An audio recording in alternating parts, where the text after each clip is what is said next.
Hi dear students, आपका स्वागत है। क्लास 10th मैथ्स में हम लोग चैप्टर नंबर 12 पढ़ रहे हैं। वृत्तों से संबंधित क्षेत्रफल, areas related to circles. 12.1 exercise हमने कंप्लीट कर दी है। अब इसके आगे areas of sector and segment ये निकालते हैं। त्रिज्यखंड और वृत्तखंड के क्षेत्रफल।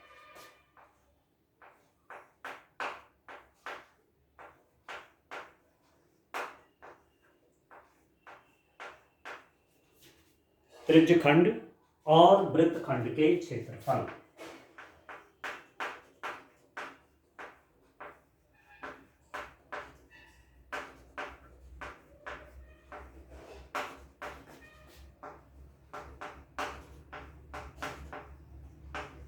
ठीक है डियर स्टूडेंट, एरियाज निकालने हैं आपने।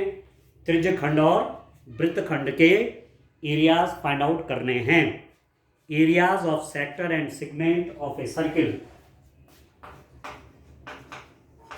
Areas of sector and segment of a circle.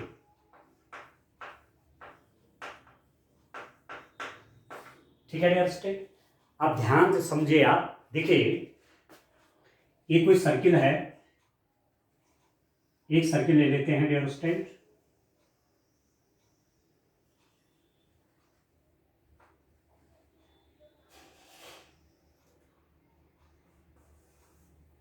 देखिए,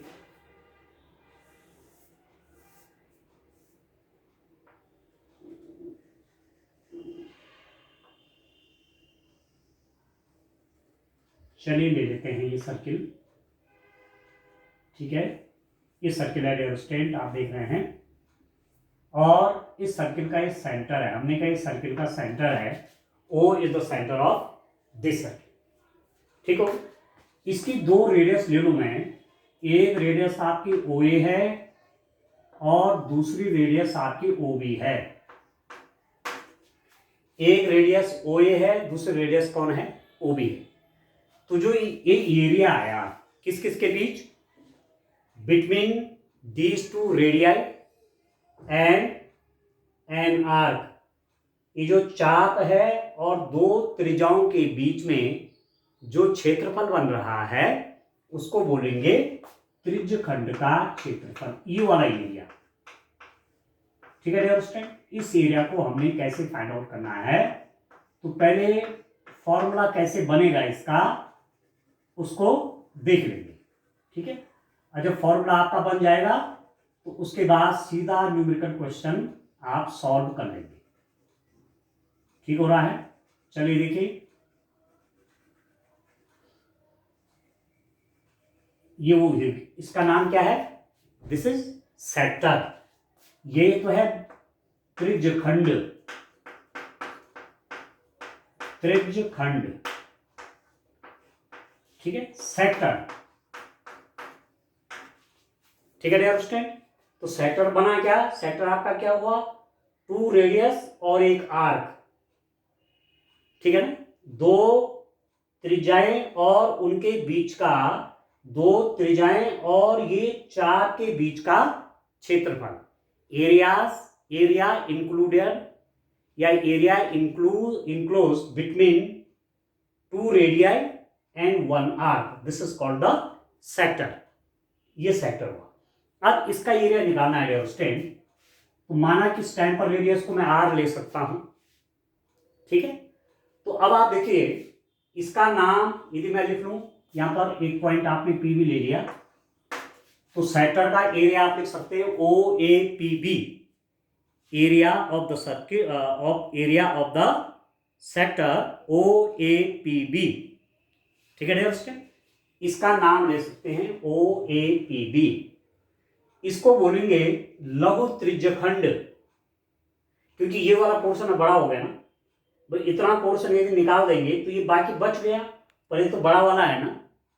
ठीक है, तो इसको बोलेंगे दीर्घ त्रिज्यखंड। दीर्घ त्रिज्यखंड,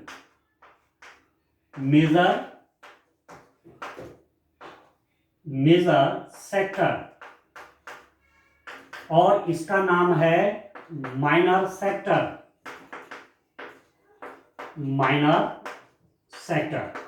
लघु त्रिज्यखंड,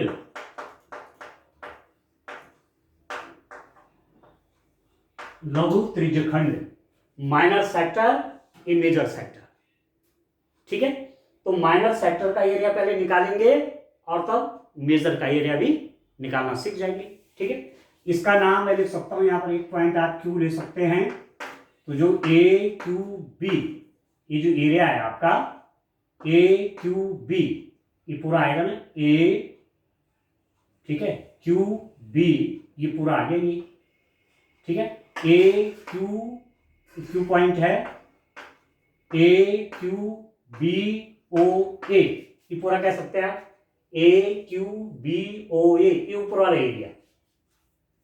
ठीक है अंडरस्टैंड, ये वाला एरिया जो होगा ये आपका मेजर एक्सेस हो जाएगा। ठीक है, ये आपका मेजर सेक्टर हो जाएगा। ठीक है ना, मेजर सेक्टर का एरिया। ठीक है understand, area of the major sector. ठीक है अंडरस्टैंड, ध्यान दीजिए, हम कह रहे हैं लघु त्रिज्यखंड माइनर सेक्टर, ये वाला कम है ना, अरे ज्यादा है ना, इसका नाम है मेजर सेक्टर। ठीक है, इसको ऐसा पढ़ सकते हैं आप, ओ ए क्यू बी, ऐसा भी पढ़ सकते हैं इसको, ओ ए क्यू बी, ये सब आ गया आपका। ठीक होगी, तो पहले इसका एरिया निकालते हैं। इसका एरिया कैसे निकलेगा, तो हम यूनिटरी मेथड का यूज करेंगे, एक नियम का। आप जानते हैं जब पूरा सर्किल की आप बात करेंगे, पूरे सर्किल की बात करेंगे, तो सेंटर पे कितने डिग्री का एंगल बनता है, 360 का एंगल बनता है। ठीक है, और सर्किल का एरिया आप जानते हैं, area of the circle is pi square. तो 360 पे यदि सेंटर को आप पूरा ऐसा घुमा देंगे, तो ये तो किस टाइम पर मैं कहूँगी थीटा है, दिस एंगल इज थीटा, इसको थीटा मान लेते हैं, ये एंगल आपका थीटा है, पर पूरा कितना एंगल है 360। तो किसी टाइम पर इतना एरिया निकालना है कि आर्क ने सेंटर पर थीटा का एंगल बनाया। ठीक है, इस आर्क ने इस सेंटर पर थीटा का एंगल बनाया, तो ये एरिया कितना होगा, जब पूरा 360 का जब एंगल बनता है तो पाई स्क्वायर पूरा एरिया बन जाता है। इसको आप घुमाएंगे ऐसे पकड़ करके, तो ये एंगल कितना बन जाएगा 360, और जो पूरा एरिया आ जाएगा वो कितना हो जाएगा पाई स्क्वायर। तो एक एक नियम पर कर देते हैं, यूनिटरी मेथड का यूज कर लेते हैं। सिंस केंद्र पर 360 डिग्री के कोण पर, ठीक है, त्रिज्यखंड का क्षेत्रफल, त्रिज्यखंड का क्षेत्रफल, ठीक है, कितना होता है, जब पूरा 360 डिग्री का एंगल बन रहा है तो पूरा एरिया कवर हो रहा है, ऐसी स्थिति में एरिया बन जा रहा है आपका पाई आर स्क्वायर। ठीक है, तो आप लिख सकते हैं केंद्र पर 1 डिग्री के कोण पर त्रिज्यखंड का क्षेत्रफल। यूनिटरी मेथड, 10 पेंसिल की कॉस्ट 100 रुपीज है, तो 1 पेंसिल की कॉस्ट 100/10, तो 360 डिग्री का जब एंगल बन रहा है तो ये पूरा एरिया पाई स्क्वायर है।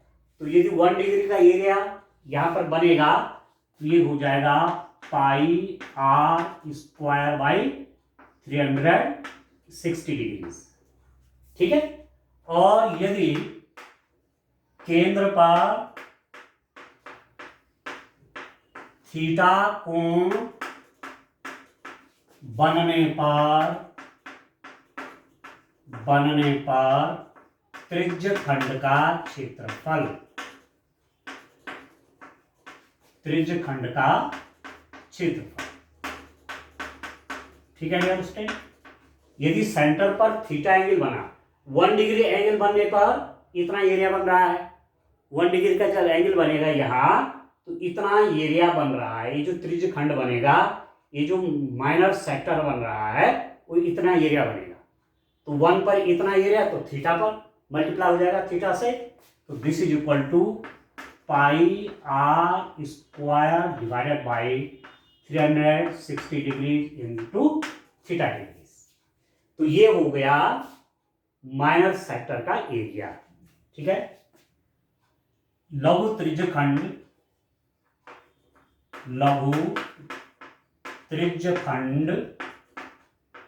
का क्षेत्रफल। ठीक है डियर स्टूडेंट, एरिया ऑफ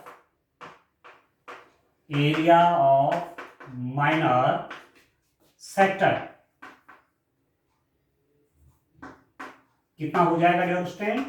हमने कहा pi r square by 360 degrees into theta degrees. बस सिंपल सी बात है, pi r square into theta by 360 या एस इसको ऐसा भी लिख सकते हैं, this is equal to theta over 360 into pi r square, ऐसा भी लिखा जा सकता है। ठीक हो गया, इसको यहां ले इसको इसके नीचे रख दीजिए, पाई आर स्क्वायर से अलग मल्टीप्लाई कर लीजिए। ठीक है, यदि आपको इस मेजर वाले का एरिया चाहिए, ये वाला एरिया चाहिए, इसे कहेंगे मेजर सेक्टर। ठीक है, ठीक है डियर स्टूडेंट, तो यहां पर लिख देंगे दीर्घ त्रिज्यखंड का क्षेत्रफल। ठीक है ना, ऐसे तो बोलेंगे दीर्घ त्रिज्यखंड का क्षेत्रफल, दीर्घ त्रिज्यखंड का क्षेत्रफल। ठीक है, कितना होगा? एरिया ऑफ मेजर सेक्टर कितना हो जाएगा? इसका एरिया कितना हो जाएगा? पाई आर स्क्वायर में पाई आर स्क्वायर माइनस इसका एरिया माइनस कर लीजिए, और ये एरिया आपका कितना है? 3/360 इंटू पाई आर स्क्वायर। बस सॉल्व कर लीजिए। पहले आप माइनस फैक्टर का एरिया निकालेंगे, माइनस फैक्टर का एरिया इतने से निकलेगा, पाई आर स्क्वायर पूरा होता है, इतना इतना कम कर लीजिए तो मेजर का निकल जाएगा। इस फॉर्मूले से pi r square minus theta pi r square. ठीक है डियर स्टूडेंट, समझ में आ रहा ना आपको?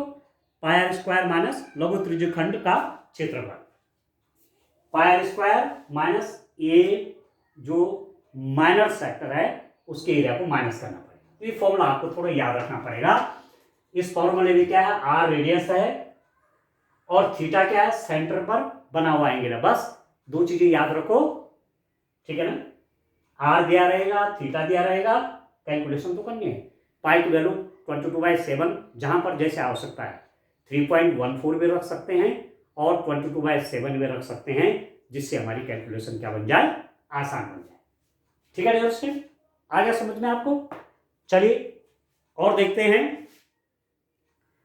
अब एक फॉर्मूला इसमें और देखते हैं। ठीक है, ये तो पहले त्रिज्यखंड का क्षेत्रफल की बात हो रही है। ठीक है, हमने माइनर सेक्टर और मेजर सेक्टर दोनों का एरिया निकालना सीख लिया है। तो मेजर सेक्टर का एरिया निकालना, दीर्घ त्रिज्यखंड का एरिया तब निकल पाएगा जब हम लघु त्रिज्यखंड का पहले निकाल देंगे और पाई आर स्क्वायर में उतना माइनस कर देंगे तो दीर्घ का निकल जाएगा। ठीक हो गया। दूसरी बार आप देखिए, यदि हम त्रिज्यखंड के संगत चाप की लंबाई देखना चाहेंगे, जैसे माना यहां पर आप देख रहे होंगे ना, मैं कह रहा था कि ये वाला जो एरिया बन रहा है, ये वाला एरिया कौन सा है? ये वाला एरिया, दो तो रेडियस है, ये 2 रेडियस एंड 1 आर्क, 2 त्रिज्याएं और एक चाप के बीच का क्षेत्र है। जिसको हमने माइनर सेक्टर कहा, ठीक है, जिसको हमने डियर स्टूडेंट माइनर सेक्टर कहा, वो किस किस के बीच का है, 2 रेडियाई और इस आर के बीच का एरिया हो गया, ठीक है। यदि हम ये निकालना चाहते हैं कि ये कितना है, आर्क चाप AB की लंबाई, चाप AB की लंबाई, ठीक है, length of arc APB arc की लेंथ कैसे निकालेंगे डियर स्टूडेंट। अब आप देखिए, इसको भी इनोवेटिव मेथड से ही निकालेंगे, एक ही नियम का प्रयोग करके निकालेंगे। आप जानते हैं एक पूरा ये जो 2 पाई आर है ना, सर्कमफेरेंस आप जानते हैं 2 पाई आर, परिमाप बोलो, पेरीमीटर बोलो, चाहे सर्कमफेरेंस बोलो, परिधि बोलो, एक ही बात है। तो ये 2 पाई आर होता है। पूरा 2 पाई आर सेंटर पे कितने डिग्री का एंगल बनाता है, 360 डिग्री का एंगल बनाता है, ठीक है। आप अपनी जगह पे पूरा घूम जाएंगे तो 360 अंश का कोण बनेगा। ये पूरा एंगल 360 का बनता है, कितने पे, 2 पाई आर। एक परिधि केंद्र पर 360 डिग्री का एंगल बनाएगी। एक सर्कमफेरेंस कितना डिग्री का एंगल बनाएगी सर्किल पे, 360 का, ठीक हो गया। तो तब इतने का निकाल लेंगे। यदि सेंटर पर थीटा एंगल बन रहा है, उसके एक पीस के द्वारा परिधि के एक टुकड़े से केंद्र पर यदि थीटा डिग्री का कोण बन रहा है, तो इसकी लंबाई कितनी होगी, निकल जाएगी, ठीक है। तो आप देखिए, केंद्र पर 360 डिग्री का एंगल बनने पर, ठीक है, केंद्र पर 360 डिग्री का कोण बनने पर संगत चाप की लंबाई,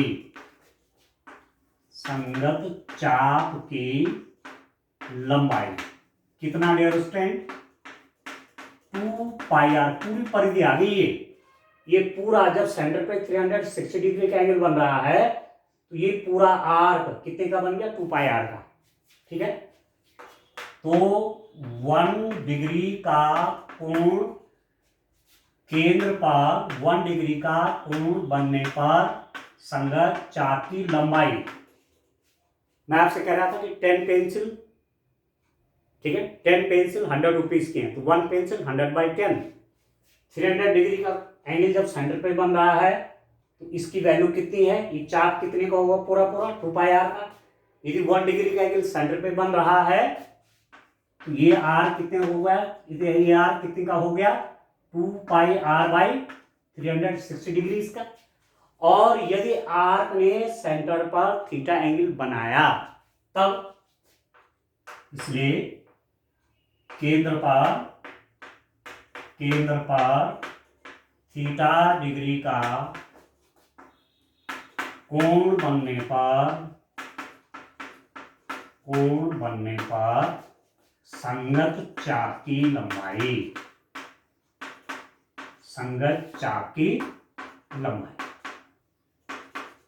कितनी हो जाएगी, ठीक है। 1 डिग्री पे इतना है, तो थीटा से मल्टीप्लाई कर देंगे, तो θ/360 इंटू 2 पाई आर आ जाएगा। θ/360 इंटू 2 पाई आर आ गया दोस्तों, ठीक है ना। तो इस रूप में आपने ये फाइंड आउट करना है, ठीक हो गया। इस फॉर्मूले से हम निकाल देंगे इसको, ठीक हो गया। चलिए, इसका नेक्स्ट वाला जो पार्ट है, अब उस पर चलते हैं। अरे तब तो हम त्रिज्य खंड का एरिया निकालना देख रहे थे, अब निकालेंगे एरिया किसका, एरिया फाइंड आउट करेंगे अब वृत्त खंड का, एरिया ऑफ ए सेक्टर। आप देखिए, सेक्टर का एरिया आप कैसे फाइंड आउट करेंगे, ठीक है डियर स्टूडेंट।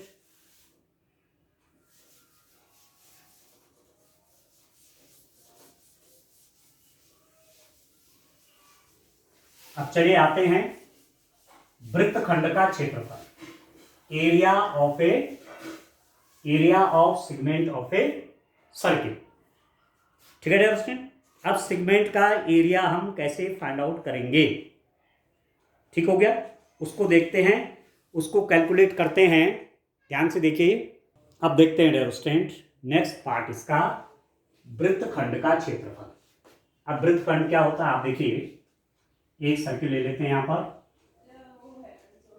एक सर्किल बना लेते हैं और सर्किल में वृत्तखंड देखते हैं, वृत्तखंड कौन सा हुआ।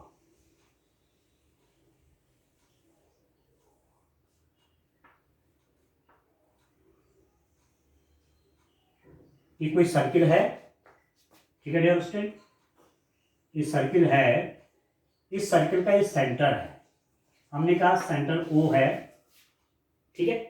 किसी टाइम पर एक मैंने वो ले लिया, इसको क्या बोलेंगे आप, जीवा, AB, ये कोई जीवा है, ठीक है। AB यहां पर कोई जीवा है, ठीक है। अब देखिए डियर स्टूडेंट, ये कोई जीवा है, ये कॉर्ड है, कॉर्ड, और ये जो यहां पर आर्क है APB, ये जो आर्क है चाप, ये चाप है ना APB आर्क, और इसको बोलते हैं कॉर्ड, ये जीवा है। इन दोनों के बीच जो एरिया इंक्लोज हुआ ये, इसको बोलेंगे वृत्तखंड। ये वृत्तखंड है डियर स्टूडेंट, इसी का नाम वृत्तखंड है, ठीक है। इसको बोलेंगे सेगमेंट, हिंदी में कहेंगे वृत्तखंड, ठीक है। किसके बीच बन रहा है, जीवा और चाप के बीच में। ध्यान से समझना है, पहले थोड़ा सा फॉर्मूले ठीक से समझ में आ जाएंगे ना, ठीक है, तब आसान रहेगा क्वेश्चन समझने में, ठीक है ना, ठीक है। कि फॉर्मूले कहां से निकल रहे हैं वो मैं थोड़ा बता रहा हूं, बाकी क्वेश्चन करने के लिए तो डायरेक्ट आपको फॉर्मूला यूज करना है, ठीक है। ये जीवा है, ये जीवा है डियर स्टूडेंट, जीवा, कॉर्ड, कॉर्ड आप जानती है जीवा है, कोई भी वृत्त पर दो बिंदुओं को मिला दीजिए वो जीवा बन जाती है, ठीक है। तो इस जीवा, इस कॉर्ड और इस आर्क के बीच में, कॉर्ड और आर्क के बीच में, जीवा और इस चाप के बीच में जो क्षेत्रफल बन रहा है उसी का नाम है वृत्तखंड, ठीक है, उसी को सेगमेंट बोलते हैं। अब इसका एरिया कैसे निकलेगा आप देखिए, इसका एरिया यदि फाइंड आउट करना चाहते हैं तो जरा इसको मिला देते हैं, ठीक है। ये दो रेडियस हैं, रेडियस तो होगा, केंद्र से परिधि को मिलाया, केंद्र से परिधि को मिलाया तो ये रेडियस हो गए, ठीक है। अब पूरा तो यहां से लेकर के पूरा तो क्या बनता है, ये पूरा तो त्रिज्यखंड हो गया ना, सेक्टर हो गया, पर हमको तो केवल इसका चाहिए ना, इसका एरिया, इसी का नाम क्या है, वृत्तखंड है। तो वृत्तखंड का क्षेत्रफल कैसे निकालेंगे, वृत्तखंड APB, APB, ये आप देखिए APB का क्षेत्रफल, ठीक है दोस्तों। APB ये जो पूरा आया इसका नाम है वृत्तखंड, ठीक है। और ये भी आपका माइनर वाला है, लघु, इसको आप लघु वृत्तखंड कहेंगे, छोटा है नहीं, इंग्लिश में बोलेंगे माइनर, माइनर छोटा है। बड़ा कौन सा हो जाएगा, बाकी जो ये छूट गया यहां, ये बड़ा वाला आ गया, तो बड़ा वाला तो आसानी से निकल जाएगा। कैसे, जब ये छोटा वाला आ जाएगा ना तो पाई स्क्वायर में इसको माइनस कर देंगे तो बाकी का आ जाएगा, तो उसे बोलेंगे दीर्घ वृत्तखंड, ठीक है दोस्तों, उसको क्या बोल देंगे, दीर्घ वृत्तखंड। ये जो ऊपर वाला आएगा ना, ये यहां छूटेगा आपका, ये बाकी छूट गया, इसके बाद जो छूट गया, ठीक है, पाई स्क्वायर में उतना माइनस कर देंगे तो हमारे पास निकल जाएगा दीर्घ वृत्तखंड का क्षेत्रफल। ठीक है ना, लघु वृत्तखंड, दीर्घ वृत्तखंड। लघु ये है, बाकी जो छूट गया वो आपका दीर्घ वृत्तखंड हो गया डियर स्टूडेंट। ठीक है ना, समझ में? ठीक है डियर स्टूडेंट, तो इसको लिख लीजिए आप, इतना ऊपर का हिस्सा इसको छोड़ करके बाकी जो बच गया ये, इसका नाम है दीर्घ वृत्तखंड। दीर्घ वृत्तखंड। Minor, major, major segment, major segment of a circle. तो जब केवल वृत्तखंड लिखा रहेगा, ठीक है, तो इसका मतलब ये है कि लघु वृत्तखंड उसका मतलब है। जब क्वेश्चन आगे रहेगा, क्वेश्चन में लिखा रहेगा वृत्तखंड, वृत्तखंड का क्षेत्रफल निकालिए, तो आप समझ जाइए लघु वृत्तखंड है। और यदि दीर्घ वृत्तखंड का क्षेत्रफल बोलेगा तो लिखा रहेगा उसके साथ दीर्घ वृत्तखंड। ठीक हो गया। जब केवल सेगमेंट निकालने के लिए कहेगा, सेगमेंट ऑफ ए सर्किल, तो समझ जाएंगे हम कि माइनर से मतलब है, माइनर सेगमेंट से मतलब है। ठीक है। और यदि दीर्घ वृत्तखंड का निकालना है तो मेजर सेगमेंट लिखा रहेगा। ठीक हो गया। अब आप चलिए वृत्तखंड एपीबी का क्षेत्रफल, area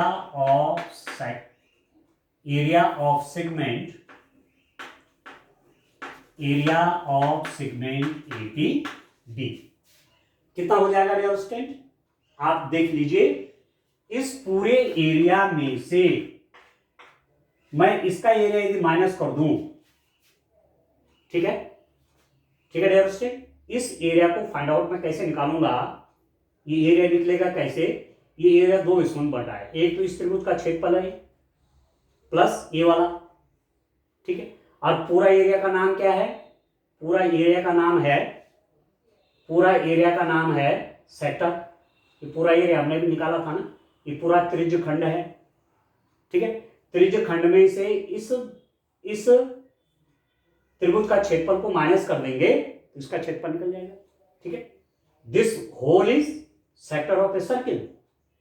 if I subtract sector of a circle, if I subtract area of the triangle OAB from the area of the sector, then we will get the area of the segment। ठीक है ना, समझ में आ रहा है? ये पूरा जो एरिया में कह रहा हूं ना, ये सेक्टर है, ये त्रिज्य खंड का क्षेत्रफल है पूरा। यदि इस एरिया में से मैं इस त्रिभुज का एरिया को माइनस कर दूंगा, इस पूरे एरिया में से मैं इस ट्रायंगल के एरिया को माइनस कर दूंगा, तो मेरे पास एपीबी का एरिया तो आएगा ये वाला। ठीक है, तो यहां पर आप लिख देंगे दिस इज इक्वल टू, कितना हो जाएगा? एरिया ऑफ किसका क्षेत्रफल? Area of sector OAPB, area of sector OAPB minus area of triangle OAB। ठीक है डियर स्टूडेंट, वृत्तखंड एपीबी का क्षेत्रफल कितना हो गया? इसको हिंदी में लिख दीजिए, त्रिज्यखंड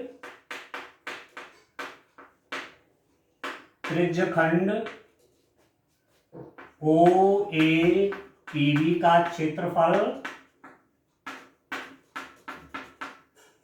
त्रिज्यखंड OAPB का क्षेत्रफल माइनस त्रिभुज OAB का क्षेत्रफल। ठीक है, त्रिभुज OAB का क्षेत्रफल निकाल देंगे। OAB का क्षेत्रफल पाई स्क्वायर जो भी इसका एरिया है उसमें से इस त्रिभुज के एरिया को माइनस कर देंगे। और इधर फॉर्मूला आपने क्या पढ़ा? सेक्टर का एरिया। आपने त्रिज्य खंड का एरिया का फॉर्मूला पढ़ा, थीटा ओवर 360 इंटू पाई स्क्वायर माइनस त्रिभुज OAB का क्षेत्रफल। ठीक है। त्रिज्यक खंड का एरिया, सेक्टर का एरिया तो निकालना आपने सीखा अभी, ये होता है उसमें से इतना माइनस कर दिया त्रिभुज का क्षेत्रफल, तो हमारे पास सेगमेंट का एरिया निकल जाएगा। ठीक है यार स्टूडेंट, ठीक है ना। और ये जो दीर्घ वृत्त खंड है उसका क्षेत्रफल कैसे निकलेगा, मेजर सेगमेंट का क्षेत्रफल कैसे निकलेगा, pier square minus area of minor segment का। ठीक है, दीर्घ वृत्त खंड का क्षेत्रफल, दीर्घ वृत्त खंड का क्षेत्रफल, area of major segment, area of major segment मतलब इसको छोड़ करके बाकी। ठीक है, तो वो कैसे निकलेगा, this is equal to pi r square minus लघु वृत्तखंड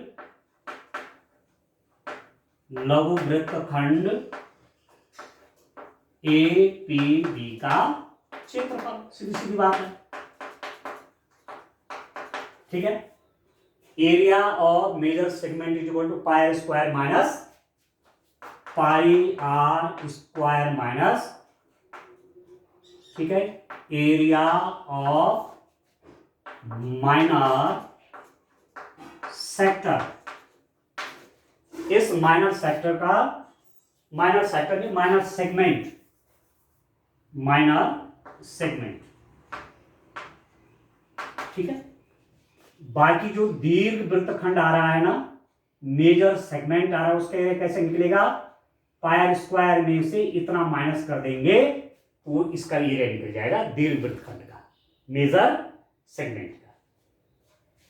ठीक है डियर स्टूडेंट, समझ में आ रहा है आपको। ठीक है, तो ये तो फॉर्मूला कैसे निकले, कहां से निकले, जब आगे न्यूमेरिकल क्वेश्चन करेंगे तो डायरेक्ट वहां आप फॉर्मूला यूज करेंगे। ठीक है, तो जब आगे हम न्यूमेरिकल करेंगे तो साथ साथ फॉर्मूले भी लिखेंगे, जिससे आसान हो जाएगा आपको फॉर्मूले याद करने के लिए। ठीक है, तो नेक्स्ट लेक्चर में मैं न्यूमेरिकल क्वेश्चन करूंगा एक्सरसाइज 12.2 के। Thank you.